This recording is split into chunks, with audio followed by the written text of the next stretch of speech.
O'zbekistonliklar Ramazon hayitida necha kun dam oladi? Hali Ramazon hayiti sanasi rasman e'lon qilinmadi.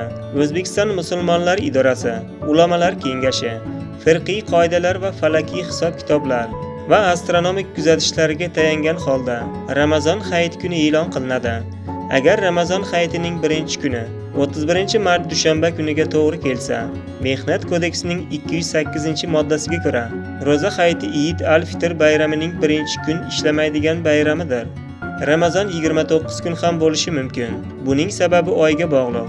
Masalan, shamsiy oylari necha kun bo'lishi aniq, lekin ibodat kamariy oylari bilan hisob-kitob qilinadi. Bunda oylar yoki 29 kun, yoki 30 kun bo'lishi oyning chiqishiga qarab farq qiladi. Agar Ramazon hayitining birinchi kuni 30 mart yakshanba kuniga to'g'ri kelsa, ish haftasining turidan qat'iy nazar, barcha xodimlar uchun 31 mart dushanba kuni ham dam olish kuni bo'ladi. Chunki 208-moddasiga ko'ra, dam olish kunlari ishlamaydigan bayram kuniga to'g'ri kelgan taqdirda, dam olish kunlari bayramdan keyingi ish kuniga ko'chiriladi. Demak, yuqoridagi xulosalarga kelsak, hozircha Ramazon hayiti 5 kunlik ish haftasida ishlaydigan xodimlarga ketma-ket 3 kun dam olish bo'lishi mumkin. 29 mart shanba, 30 mart yakshanba, 31 mart dushanba. 6 kun ish haftasida ishlaydigan xodimlar hozirda ketma-ket 2 kun dam olishlari mumkin.